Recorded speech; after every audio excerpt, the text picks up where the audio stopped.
Assalamualaikum warahmatullahi wabarakatuh. Perkenalkan, nama saya Diah Dwi Novianti dari Prodi Akuntansi semester 4 dengan NIM 031112200007 STS Sultan Atmaja Subang. Di sini saya akan menjelaskan interpretasi dari analisis perbandingan, analisis tren, dan juga analisis common size untuk laporan neraca dan laporan laba rugi dari PT Kalbe Pharma Tbk yang ditugaskan dari mata kuliah analisa laporan keuangan dengan dosen pengampu Ibu Trisandi Eka, SEMSI. Baik, untuk yang pertama ini kita menganalisis perbandingan terlebih dahulu. Ini ada laporan neraca dari PT Kalbe Pharma Tbk. Untuk kas dan setara kasnya ini terjadi penurunan dari 2021 ke 2022, turun sebesar 2,266,478, 946, dan 941. Atau jika dipersenkan itu turun 36% dengan rasio 0,6. Lalu ada piutang usaha pihak ketiga neto yang terjadi kenaikan dari 2021 ke 2022. Jika dipersenkan itu 35%. Lalu ada pihak berelasi piutang lain-lain pihak ketiga itu juga naik dari 2021 ke 2022 sebesar 6.500.000.000 14.655.764 jika dipersenkan 18%, dan jika dengan rasio 1,2. Lalu ada ini mungkin pihak berelasi pihak berelasi piutang lain-lain dari pihak berelasinya. Terjadi kenaikan dari 2001 ke 2022, naik 60 268.069.838 jika dipersenkan naik sebesar 54% dengan rasio 1,5.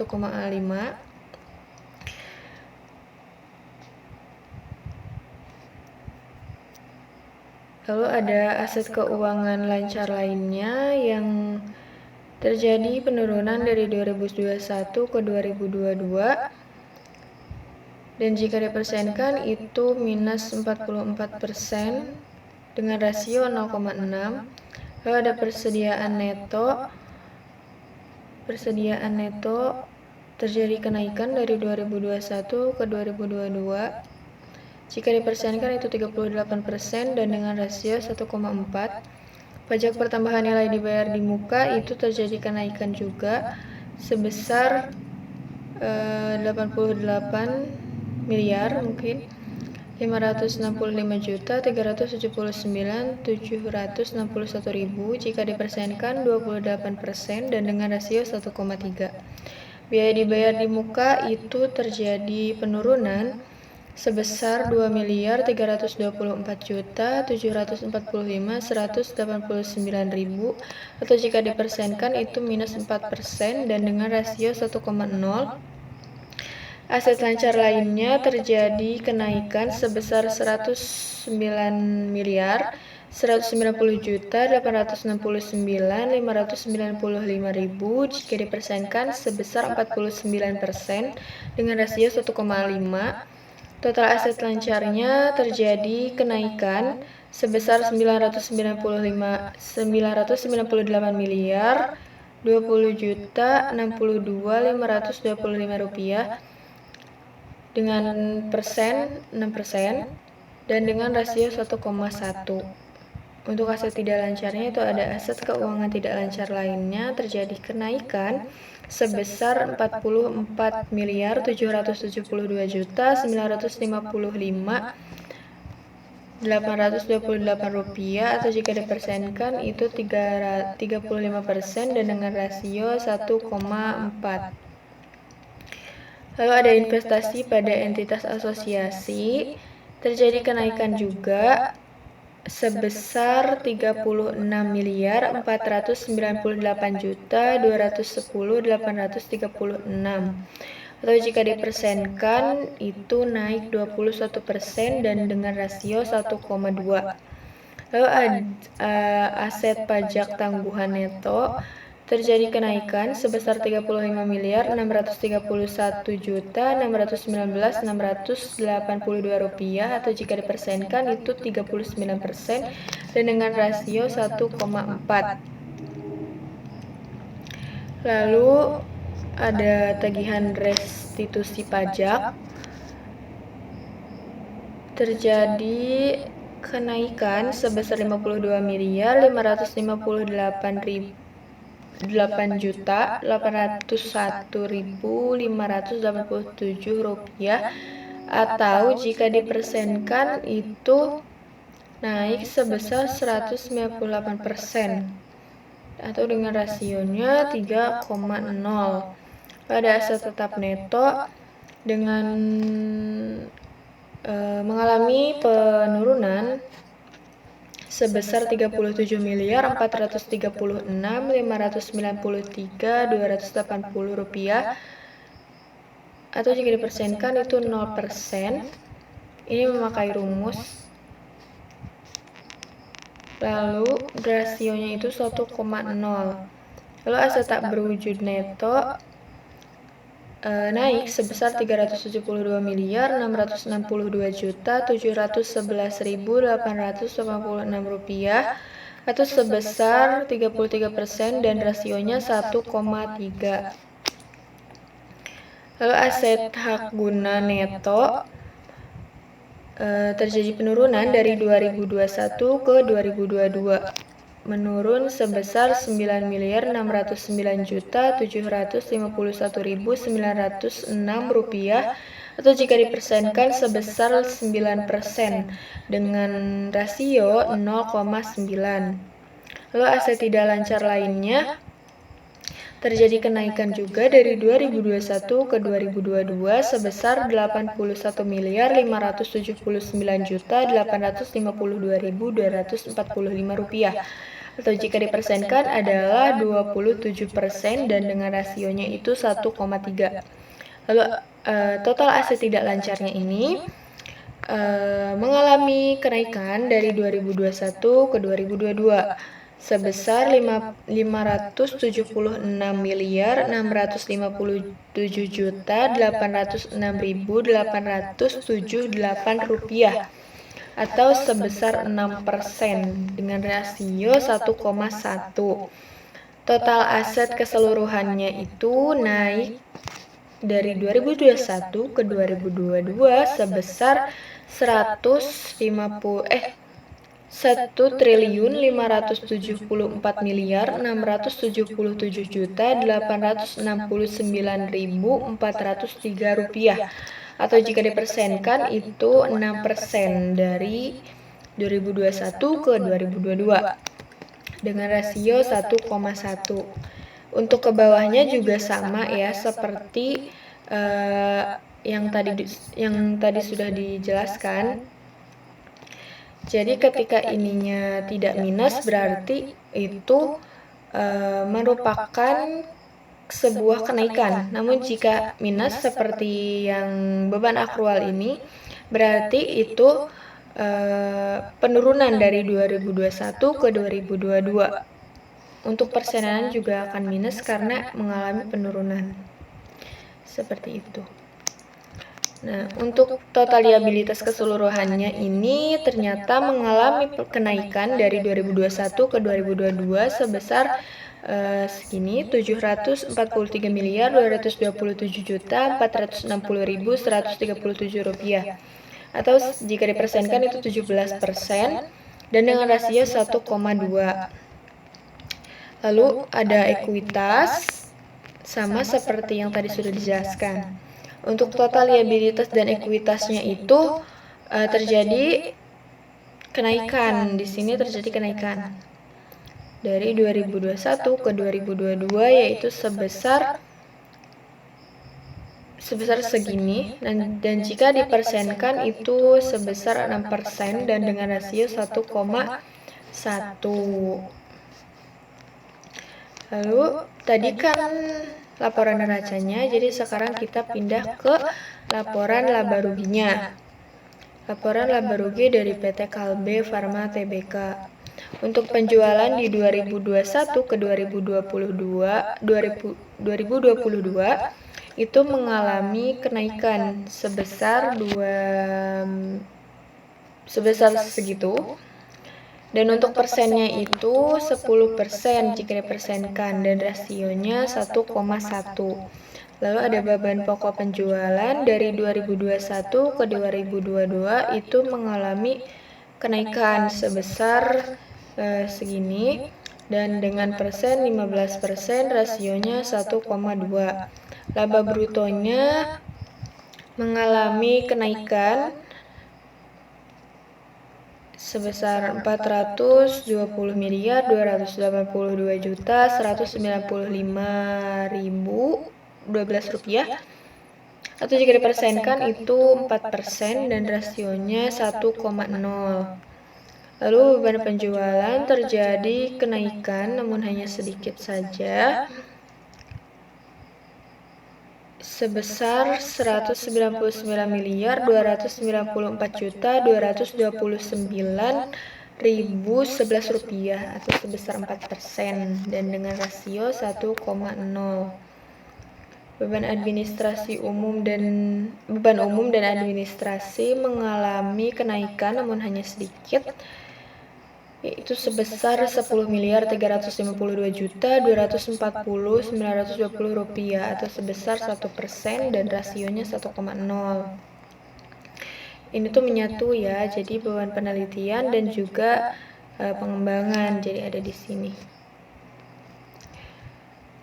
Nah, untuk beban penelitian dan pengembangan itu terjadi kenaikan sebesar 1.305.757.913 atau jika dipersenkan karena ini memakai rumus jadi 0%. Rasionya 1,0. Untuk yang ke bawahnya juga sama seperti tadi, jika minus kemungkinan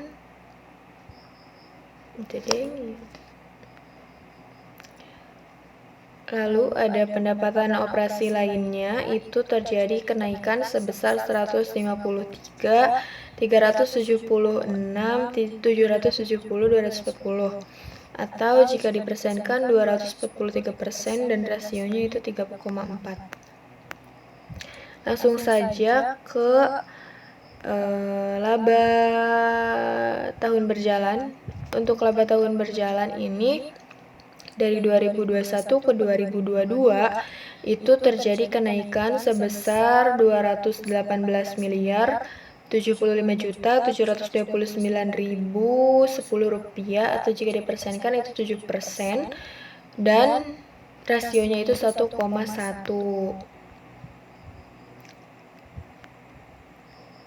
Ini menyatu ya, jadi kerugian aktuarial atas liabilitas imbalan kerja jangka panjang. Nah ini dari 2021 ke 2022 ternyata terjadi penurunan cukup besar ya penurunannya, yaitu 16.106.640.492 rupiah atau sebesar 96%. Langsung ke total laba komprehensif tahun berjalannya ini mengalami kenaikan sebesar 305.172.195.791 atau jika dipersenkan itu 10% dan dengan rasio 1,1. Nah, untuk total keseluruhannya itu terjadi kenaikan dari 2021 ke 2022 yaitu sebesar 305.172.195.791 rupiah atau sebesar 10% dan dengan rasio 1,1. Lanjut ke analisis tren. Analisis tren ini adalah rumus analisis tren. Angka indeks sama dengan tahun pembanding dibagi tahun dasar dikali 100%. Oke, kita interpretasi. Untuk laporan neraca PT Kalbe Farma Tbk mengalami tren sebesar 64% di kas dan setara kasnya itu mengalami tren sebesar 64%. Untuk piutang usaha pihak ketiga neto itu mengalami tren sebesar 135%. Pihak berelasi piutang lain-lain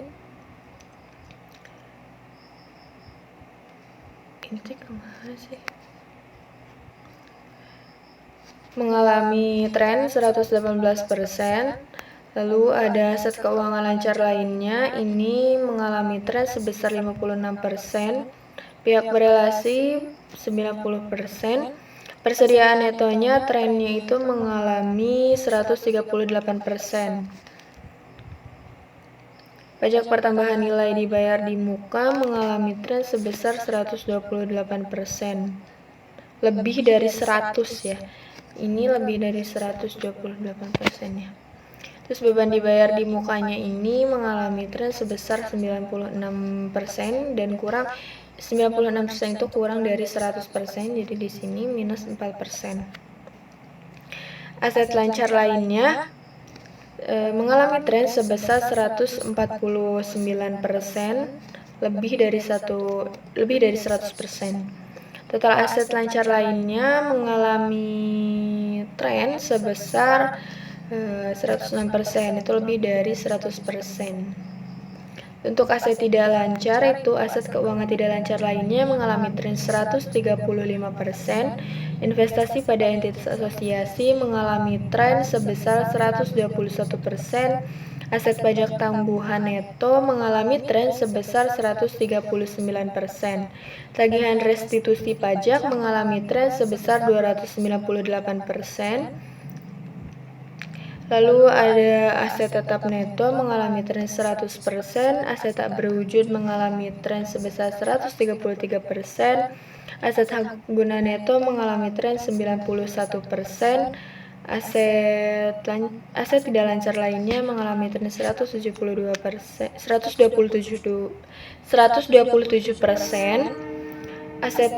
Total aset tidak lancarnya itu mengalami tren 106%. Untuk total aset keseluruhan, aset tetap dan tidak tetap itu mengalami tren sebesar 106%. Untuk liabilitas jangka pendek. Utang bank jangka pendek ini tidak ada mengalami tren karena 2021-nya tidak ada. Terus utang usaha pihak ketiga mengalami tren 119%, pihak berelasi utang lain-lainnya 125%, pihak ketiga 96%, pihak berelasinya 7.288%. Beban akrualnya mengalami tren 81%, liabilitas imbalan kerja jangka pendeknya 98%, utang pajaknya trennya 83%, dan begitupun ke bawahnya. Ini untuk perhitungannya. Jadi untuk total liabilitas dan ekuitas mengalami tren sebesar 106%. Sama ya, sama yang aset karena memang harus sama. Lalu ke laporan laba rugi.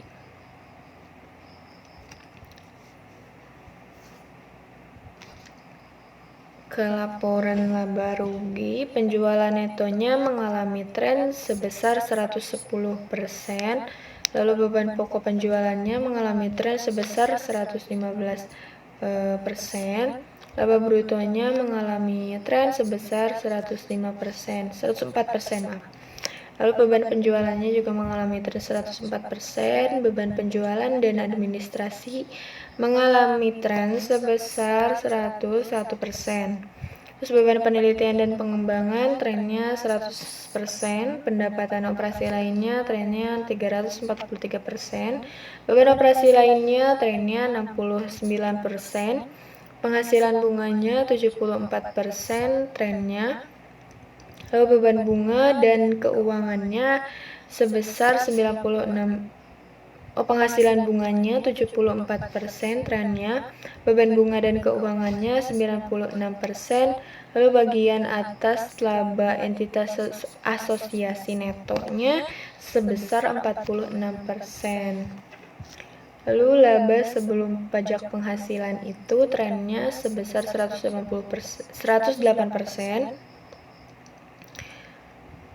Terus beban pajak penghasilannya sebesar 111%, laba tahun berjalannya 107%. Ini teh menyatu dari sini ke sini. Jadi kerugian aktuarial atas liabilitas imbalan kerja jangka panjang sebesar trennya itu sebesar 4%. Untuk pos-pos yang akan direklasifikasikan ke laba rugi, yaitu laba belum direalisasi dari aset keuangan tersedia untuk dijual neto. Oh iya, maaf, ini harusnya ada di atas. Trennya itu sebesar 64%.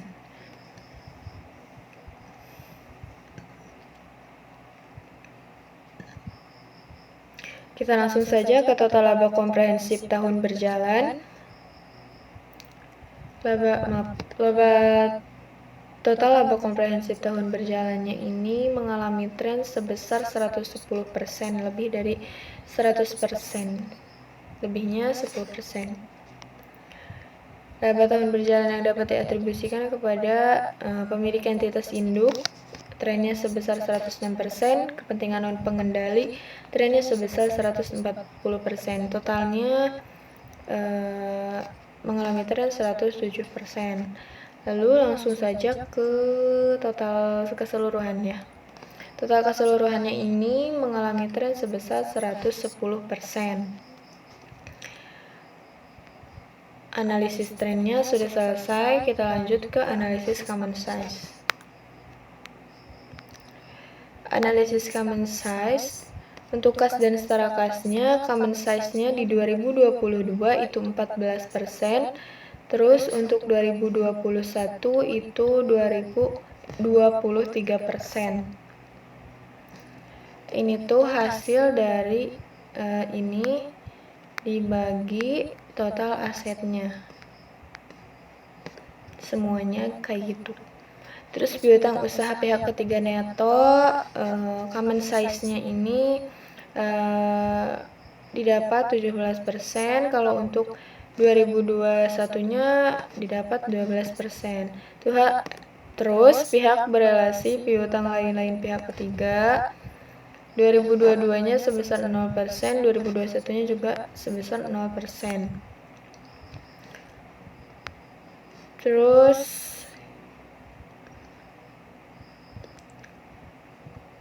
pihak berelasinya untuk common size-nya itu di periode 2022 0%, 2021 juga 0%. Aset keuangan lancar lainnya, common size di tahun 2022-nya itu 1% dan juga di tahun 2021-nya 1%. Untuk persediaan neto, common size di tahun 2022-nya 26%, namun di 2021-nya itu 19%.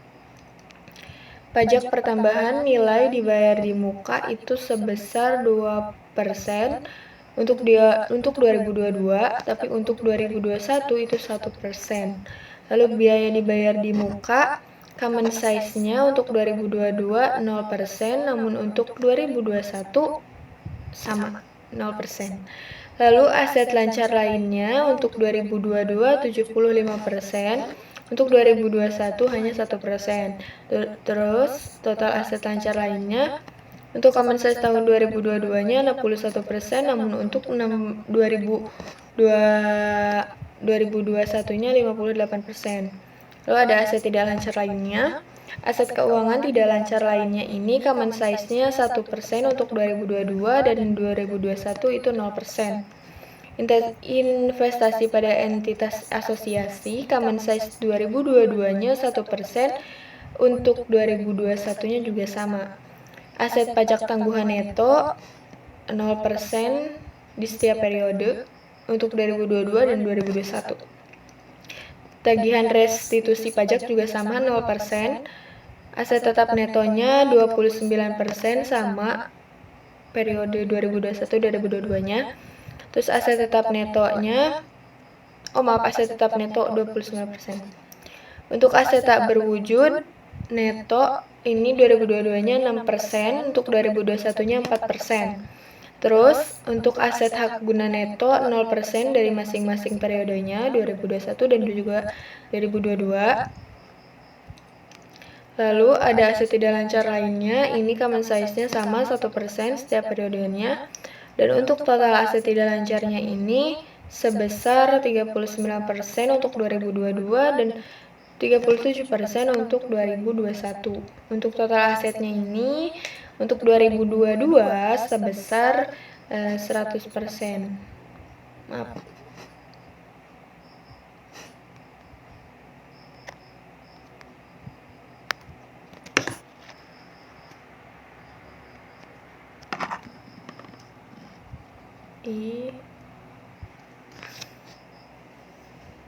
Dilanjut untuk liabilitas jangka pendek. Untuk utang bank jangka pendek di 2022 itu common size-nya sebesar 3%, namun untuk 2021 itu karena tidak ada jadi 0%.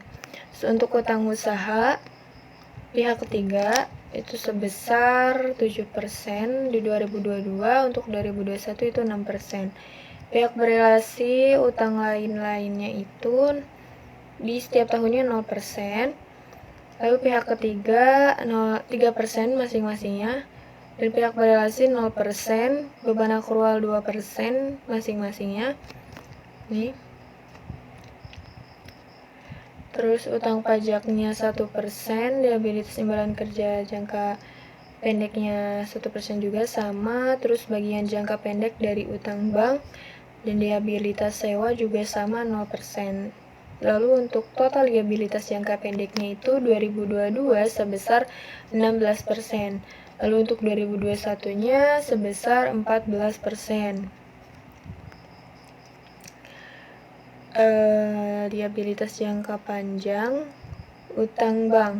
Untuk utang bank common size di 2022-nya itu 1%, namun untuk 2021-nya itu 2%. Terus liabilitas sewa sebesar 0% dari masing-masing tahunnya. Untuk total liabilitasnya ini 19% di 2022 dan 17% di 2021.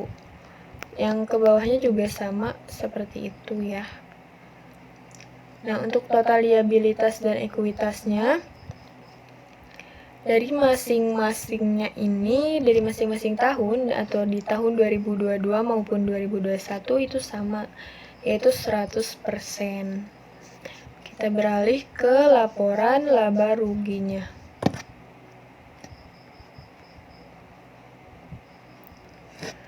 Nah, untuk laporan laba rugi ini penjualan netonya di 2022 itu sebesar minus 60%, namun untuk 2021 itu minus 57%. Terus beban pokok penjualan sebesar yang common size ini sebesar 40%, namun untuk 2021 itu 43%. Lalu laba bruto di 2022 minus 20%, namun 2021 minus 21%. Untuk beban penjualannya ini 0% dari masing-masing tahunnya. Lalu beban umum dan administrasi ini 0% juga di masing-masing tahunnya. Beban penelitian dan pengembangan 1% di tahun 2022, 0% di tahun 2021. Pendapatan operasi lainnya 0% di tahun 2022, 0% juga di tahun 2021. Untuk beban operasi lainnya, penghasilan bunga, beban bunga dan keuangan, bagian atas laba entitas asosiasi neto itu 0% di masing-masing tahunnya. Lalu untuk laba sebelum beban pajak penghasilan ini 15%, untuk 2022, untuk 2021 16%. Beban pajak penghasilan common size-nya itu minus 3% dan 2021-nya juga sama. Laba tahun berjalannya sebesar 12% untuk common size-nya. Lalu untuk 2021 juga sama 12%. Lalu di sini ada kerugian aktuarial atas liabilitas imbalan kerja jangka panjang, ini sebesar 0% dari masing-masing tahunnya.